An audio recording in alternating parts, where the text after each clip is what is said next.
Exam fighter number 1 पर आप सभी का स्वागत है विद्यार्थियों।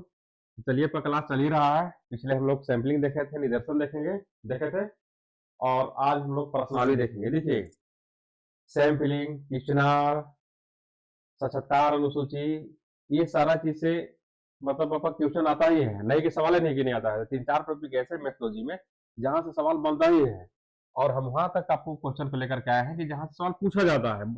मतलब कि कहे कि एक प्रकार से जहां से सवाल बनता है, जहां से कई बार सवाल आया है, वहां से हम लोग पढ़ रहे हैं।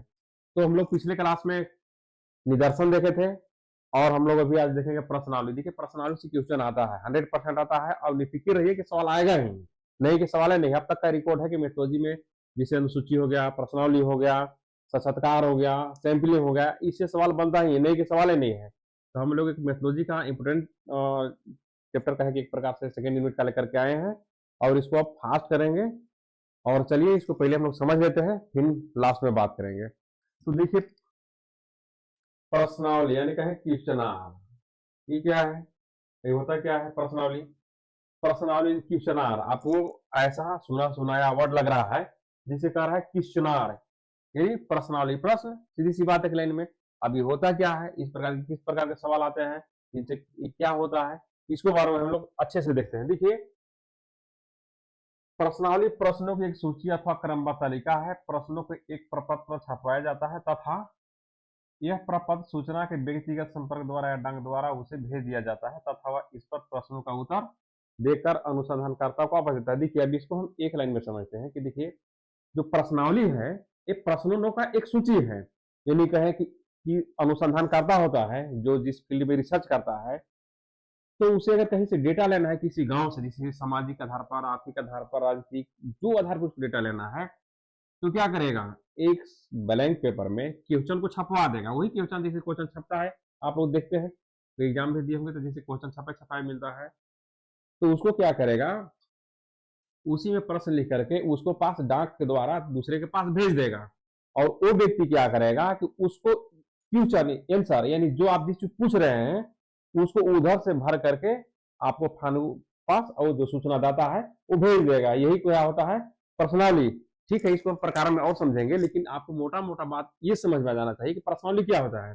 एक प्रकार से कहे कि प्रश्नों की सूची है वो, और उसे क्या करता है कि अनुसंधानकर्ता, अनुसंधानकर्ता कौन, जो फील्ड में काम कर रहा है, जो शोध कर रहा है। मान लीजिए आप विद्यार्थी हैं, हम आप ही को मान लीजिए कि चलिए अनुसंधान करता है, आप ही शोध कर रहे हैं कुछ चीज पे।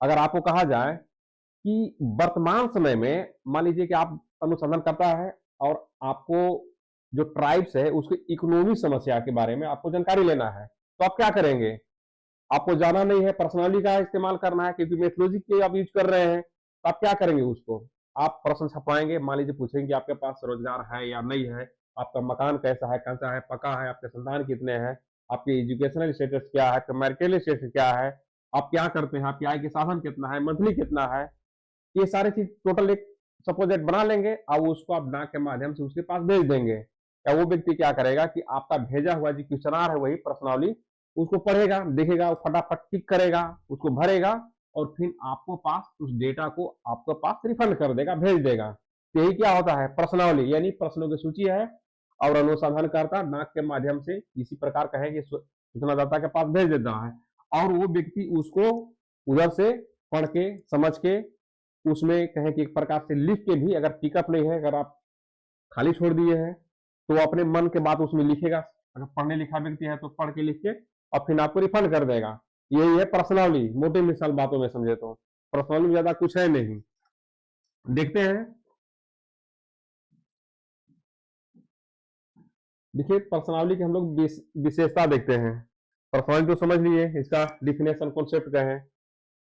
सही जानकारी पाने के लिए प्रश्नों की सूची। देखिए, प्रश्नावली प्रश्नों की एक सूची या तालिका है जिन्हें एक प्रपत्र फार्म पर छपवाया जाता है। देखिए क्या है, इसका हम विशेषता की बात करें तो प्रश्नावली क्या है, प्रश्नों की एक सूची है या तालिका कहें जिन्हें एक प्रपत्र पर छपवाया जाता है। ठीक, प्रश्नों की सूची है और उसको छपवा करके कहें कि एक प्रकार से सूचनादाता के पास भेजा जाता है। दूसरा देखते हैं अप्रत्यक्ष प्रति, क्योंकि प्रश्नावली के डाक द्वारा भेजा जाता है तो इसमें सूचनादाताओं का अनुसंधानकर्ता से किसी प्रकार का प्रत्यक्ष संबंध नहीं होता है। सही बात है, क्योंकि आप जो प्रश्नों की सूची है, उसको जो प्रश्न को आप अंकित किए हैं, एक प्रकार से छपवाए हैं, तो उसको आप डाक के माध्यम से भेज रहे हैं, वो व्यक्ति आप देखेगा, पढ़ेगा, फिर जो आपका क्वेश्चन है कहे कि जो आप पूछना चाहते हैं उसको वो भर के भेजेगा।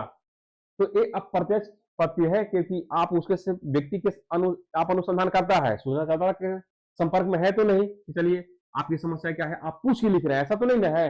आप उसको डाक में आप प्रश्न छपवाए, डाक में स्पेस किए, वहां पे गया, उभारा, जानकारी लिखा और आपको पास रिफंड कर दिया। तो एक प्रकार से कि प्रत्यक्ष पत्र है। कुछ विशेषताएं आपको जानना जरूरी है ताकि सवाल किसी प्रकार के घुमा के दे तो आप कर ले। देखिए जेट का एग्जाम लगता है कि आपका मार्च में हो ही जाएगा, ऐसा लग रहा है। आप देखिए आगे क्या होगा उससे मतलब नहीं है, लेकिन फिलहाल हम लोग इसको मान के चलते हैं कि इससे पहले हम लोग को सिलेबस को कवर कर लेना है। तो चलिए इसका नेक्स्ट देखते हैं। सूचनादाता द्वारा स्वयं भरा जाना है। प्रश्नावली के प्रश्नों के उत्तर स्वयं सूचनादाता द्वारा भरे जाते हैं। देखिए ये बात आप जान लीजिए, इसका जो टॉपिक है आपका इसी से स्पष्ट हो जा रहा है कि इसको भरेगा कौन। अनुसंधान करता है, जो शोधकर्ता है, वो तथ्य जो लेना चाहता है, जो डेटा प्राप्त करना चाहता है, वो तो यहीं पे है, वो तो डाक के माध्यम से भेज दिया। तो सबसे पहले उसको डेटा को भाई भरेगा कौन, अनुसंधान कर तो भरेगा नहीं। ऐसा तो नहीं कि साथ में है पूछ पूछ के भर रहे हैं, ऐसा तो नहीं है। नहीं, मैंने उसको प्रश्नावली को भेज दिया तो भरेगा कौन, सूचनादाता तो ही है कि सूचनादाता द्वारा स्वयं भरा जाता है, यानी ये प्रश्नावली सूचनादाता स्वयं भरा जाता है। सीसी सूचनादाताओं का अध्ययन। देखिए अब कहिएगा कि जो व्यक्ति अशिक्षित है, अशिक्षित है तो उसके लिए क्या उपयोगी है, कैसे देगा। अगर आप मान के पूछा जाए किसी के इकोनॉमिक प्रॉब्लम है, किसी सोसाइटी पे आप काम कर रहे हैं, किसी गांव में, आप उसको जिस सूचनादाता के पास मान लीजिए वहां पे 50 को आप चयन किए हैं, अब आप सभी के पास भेज दिए, तो उसमें से आपका सवाल का जवाब वही व्यक्ति देगा, वही सूचनादाता देगा जो पढ़ा लिखा रहेगा। जो अशिक्षित है वो जब आपका क्वेश्चन को पढ़ ही नहीं पाएगा तो जवाब कहां से देगा, वो तो देगा ही नहीं। तो ये पढ़ा लिखा होना जरूरी है। जो व्यक्ति पढ़ा है, शिक्षित है, जो समझ सकता है और जो लिख सकता है, उसके लिए उपयोगी है, वही इसको आंसर देगा। लेकिन हम लोग प्रकार में पढ़ेंगे, शिक्षित के लिए भी है, उसमें कौन सा मेथड है, उसका कैसे किया जाता है, अभी देखते हैं आगे।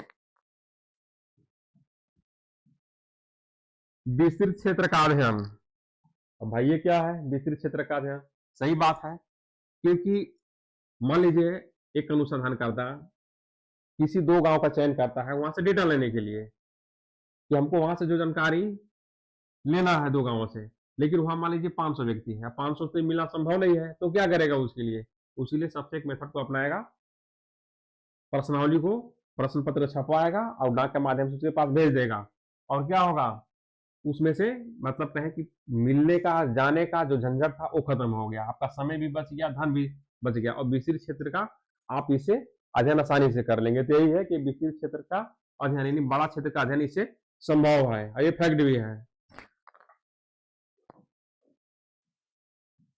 अब देखिए यहाँ पे प्रश्नावली के प्रकार। देखिए अब सवाल यही से बनता है, प्रश्नावली तो समझ ले, एक मोटा चीज समझ लिए, अगर उसे नॉर्मल क्वेश्चन बनाएगा तो आप उसे कॉन्सेप्ट से क्वेश्चन बना सकता है। लेकिन अगर थोड़ा सा जैसे क्वेश्चन का नेचर भी आपको एक दिन जान रहे हैं कि 3 प्रकार का बनाते हैं, एक लो, एक मीडियम, एक हाई, इसका नेचर ही होता है 3 प्रकार का बनाते हैं। तो लो क्वेश्चन तो आपको बना सकता है, लेकिन मीडियम या हाई थोड़ा सा अगर स्टैंडर्ड क्वेश्चन बनाएगा तो प्रकार से बनाता है। अभी तक तो नेट में थोड़ा सा स्टैंडर्ड ही पूछा है, तो प्रकार के बारे में आपने थोड़ा सा समझना होगा। और यहाँ से प्रकार में सवाल पूछा गया है और प्रश्नावली से इससे बाहर कहीं नहीं आएगा, ये जान लीजिएगा आप। जीएस लुंडबर्ग ने सूचनाओं के, देखेंगे जीएस लुंडबर्ग ने सूचनाओं के आधार पर प्रश्नावली को 2 श्रेणियों में बांटा है। कितने में, यानी 2 श्रेणियों में बांटा है। अगर आपका नाम लुंडबर्ग याद ना रहे तो ये भी जान लीजिए कि सूचनाओं के आधार पर कम से कम इतना याद होना चाहिए कि सूचनाओं के आधार पर प्रश्नावली को 2 वर्गों में विभाजित किया गया है। पहला तथ्य संबंधी प्रश्नावली और दूसरा है मत संबंधी। हम तथ्य संबंधी प्रश्नावली की बात करते हैं, देखिए समझेंगे यहाँ पे, इस प्रकार के प्रश्नावली का प्रयोग सामाजिक तथ्यों की जानकारी प्राप्त करने के लिए किया जाता है। यानी कहें कि क्या सामाजिक तथ्य यानी सोशल फैक्ट। सोशल फैक्ट क्या होता है हम क्लास में डिस्कस कर चुके हैं कि सोशल फैक्ट को जानकारी प्राप्त करने के लिए किया जाता है, जैसा कि परिवार, सामाजिक आर्थिक स्थिति, समूह सदस्य। यानी कहें कि सोशल फैक्ट यानी जो आपका हकीकत चीज है, जो रियलिटी चीज है, किसी सोसाइटी का जो सच्चाई चीज है, चाहे आप इकोनॉमी से ले लीजिए, परिवार से ले लीजिए, स्थिति से लिए, समुदाय, समिति, कुछ से जानकारी प्राप्त कर लेते हैं, ये फैक्ट होना चाहिए। तो उसको बोलते हैं तथ्य संबंधी प्रश्नावली, यानी तथ्य को, आप डेटा को, वास्तविकता चीज को जान रहे हैं। दूसरा क्या है, मत एवं मनोवृत्ति संबंधी प्रश्नावली। प्रश्नावली का प्रयोग व्यक्तियों से किसी घटना, परिस्थिति अथवा अन्य वस्तुओं से संबंधित मतों एवं मनोवृत्तियों को जानने के लिए किया जाता है। देखिए एक चीज आपको निकल करके यहाँ पे आया है, थोड़ा सा दिमाग लगाइएगा। मत एवं मनोवृत्तियों, यानी देखेंगे इसका जो हेडिंग है मत और मनोवृत्तियों, यानी मन को कहें कि आपका मन में क्या चल रहा है, क्या नहीं चल रहा है, उस चीजों को जानने के लिए इस प्रकार की प्रश्नावली का भी प्रयोग किया जाता है। यानी आपके विचार में क्या जान रहा है, हो सकता है कि हम आपसे कुछ पूछे और आप बता ही नहीं, हो सकता है आप लजाएंगे या हकलाएंगे या नहीं बताना चाहेंगे, लेकिन कुछ ऐसी चीज होता है कि आपको कह दिया जाए कि जो चीज आप जान रहे हैं इसको थोड़ा सा आप लिख दीजिए। हो सकता है व्यक्ति बताने से कुछ संकोचा रहा हो तो लिख देगा, तो वही होता है मत एवं मनोवृत्ति, यानी मन और मनोवृत्ति की चीजें जो है उसको जानने के लिए इस प्रश्नावली का प्रयोग किया जाता है। ये लुंडबर्ग साहब ने बताए हैं कितना, सूचनावे के आधार पर, सूचना प्राप्त करना है उसके आधार पर दो प्रकार के, एक तो सामाजिक तथ्य है, सोशल फैक्ट, रियलिटी है, दूसरा मत, यानी उसके अंदर की चीज जानने के लिए। अगर आपसे पूछा जाए किसी भी चीज के बारे में, अगर मान लीजिए राजनीति के बारे में हम उदाहरण ले लेते हैं, चुनाव हो रहा है, आप मान गांव लेवल पे लेते हैं, कहीं प्रधानी या सरपंच का चुनाव हो रहा है, आपको जानने के लिए कोई आपसे पूछ सकता है, हो सकता है नहीं बताए, आप लिख के बता दे कि आपका क्या विचार है, कौन आप कैंडिडेट अच्छा है, किसको आप चाहते हैं, तो मन का बात कुछ बताएंगे ना, तो वही आपका हो गया मत और मनोवृत्ति संबंधी प्रश्नावली जोड़ दीजिए, हो गया। चलिए आगे देखते हैं। संरचना के आधार पर प्रश्नावली, देखिएगा यहां से भी आता है। पीवी यंग ने संरचना के आधार पर प्रश्नावली के दो श्रेणियों में विभाजित किया है। अब देखेंगे भाई, दो श्रेणी अगला भी था, लुनवर्ग साहब ने भी बताए थे सूचना के आधार पर। अब ये स्ट्रक्चर के आधार पर, संरचना के आधार पर प्रश्नावली के दो श्रेणी में विभाजित किया है। पहला क्या है, संरचित प्रश्नावली। संरचित प्रश्नावली उसे कहते हैं जिसकी रचना अध्ययन प्रारंभ करने के पूर्व ही उद्देश्य को सामने रखकर ली जाती है। इसमें पूर्व निश्चित एवं स्पष्ट प्रश्न होते हैं जिनका उत्तर सूचनादाता सुगमता पूर्वक देता है। देखिए आप एक लाइन में समझेंगे कि जो संरचित प्रश्नावली किसके भाई, किसको कहते हैं, जिसकी रचना अध्ययन से पूर्व कर लिया जाता है, यानी वो संरचित प्रश्नावली है। जैसे आप अनुसंधान करता है, मानते हैं भी आप जेट की तैयारी कर रहे हैं, आप अनुसंधान करता है एक प्रकार एक मिनट के लिए, आपको डेटा किसी चीज पे लेना है, मानते हैं इकोनॉमी पे, तो आप पहले ही सोच लेंगे हमको उसको से क्या पूछना है, कौन सी जानकारी लेना है, यानी पहले संरचित कर दिए कि हमको इस क्षेत्र में जाना है, यानी इस चीज से ही जानकारी प्राप्त करना है। तो ये बता रहे संरचित, यानी पहले से आप उसको पहले ही से जान रखे हैं, यानी संरचित कर दिए कि हमको इस चीज में जानकारी लेना ही है, वही वह संरचित प्रश्नावली। दूसरा क्या है, असंरचित प्रश्नावली। देखेंगे थोड़ा असंरचित प्रश्नावली क्या होता है, आप देखिए इसका नाम से ही स्पष्ट है, असंरचित प्रश्नावली। इस प्रकार की प्रश्नावली में पहले ही प्रश्नों का निर्माण नहीं किया जाता है, अर्थात इसमें पूर्व संरचित निश्चित प्रश्न नहीं होते हैं, अपितु केवल उस विषय अथवा बिंदुओं का उल्लेख होता है। देखिए इसमें होता है असंरचित, आप तो संरचित था कि आपको पहले ही उस प्रश्न लिख देना है कि हमको क्या पूछना है, उस अगला से क्या पूछेंगे, यानी हम जो पूछेंगे अगला वही बताएगा। लेकिन इसमें ऐसा नहीं है, ये इस प्रकार की प्रश्नावली पहले प्रश्न निर्माण किया जाता है, यानी कुछ संकेत दे सकते हैं कि हमको जानकारी क्या चीज चाहिए, लेकिन ये पहले से आपको प्रश्न इसमें लिखना नहीं है, यानी ये असंरचित है। कुछ संकेत आप दे देंगे और अगला जो व्यक्ति है उसमें आपको जानकारी टोटल दे करके भेज देगा, यानी पहले जैसा नहीं है कि हम पहले से पूछ रहे वही नहीं, कुछ संकेत दे देंगे, उसका जो विचार होगा, जो मन होगा, जो ज्ञान जानता होगा, जिसके बारे में पूछना चाहते हैं, संकेत देना चाहते हैं, वो आपको कहे कि एक प्रकार से विशेष रूप में लिख करके आपको बता देगा। मान लीजिए आप इकोनॉमी के बारे में पूछ रहे हैं, लेकिन उसको तो कुछ और समस्या है, वो और बताना चाह रहा है, भाई संरचित तो नहीं ना है कि हमको इकोनॉमी के बारे में पूछना है या उनकी एजुकेशन के बारे में पूछना है, हो सकता है संरचित है, आपका जो प्रश्न है आप जो छपवाए हैं उसमें खाली संकेतित है, आप इंडिकेटेड नहीं किया है कि आपको इसी बारे में जानकारी देना है, तो वो व्यक्ति आपको और आंतरिक जानकारी या बाह्य जानकारी आपको किसी प्रकार से और जानकारी दे सकता है, यही है असंरचित संरचित। देखिए संरचित और असंरचित कई बार नेट में पूछा गया है, तो ध्यान रखिएगा कि आप लोग थोड़ा सा इस चीज को देखिएगा। अगर आप 8 पे हैं तो वहां से आप बार बार पीडीएफ को आप पढ़ सकते हैं, बार बार पीडीएफ के स्क्रॉल करके आप देख सकते हैं। तो अगर जो व्यक्ति देख रहे हैं इस वीडियो को, अगर नए भी जुड़े हैं तो आप प्ले स्टोर में जाइए, एग्जाम फाइटर नंबर 1 से प्ले को आप इंस्टॉल करिए और वहां से आप विस्तृत रूप से देख सकते हैं। कोर्स भी लॉन्च है, कुछ ज्यादा इसमें तो है नहीं। तो चलिए हम लोग नेक्स्ट देखते हैं। अब एक सवाल आता है, प्रश्नों की प्रकृति के आधार पर प्रश्नावली, यानी प्रश्नों की प्रकृति के आधार पर निम्नलिखित 4 श्रेणियों में विभाजित किया गया है। देखिए लास्ट है अभी 4 प्रकार की श्रेणियों में यहां से भी सवाल बनता है। ये देखिएगा मोस्ट है।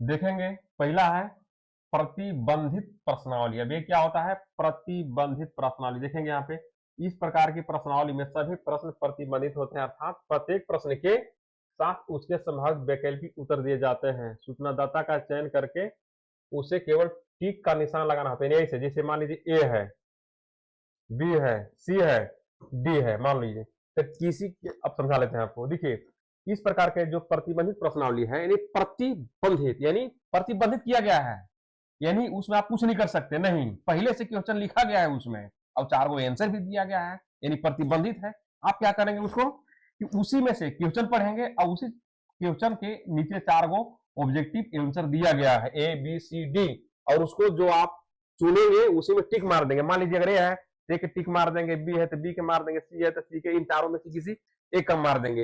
यही होता है प्रतिबंधित प्रश्नावली, पूछा जाता है सवाल। देखिएगा दूसरा क्या है? खुली प्रश्नावली। अब देखेंगे यहाँ पे प्रतिबंधित तो देख लिए, अब थोड़ा खुली प्रश्नावली देखते हैं क्या होता है। आपका नाम से कुछ समझ में आ रहा होगा, लेकिन समझते हैं यहाँ।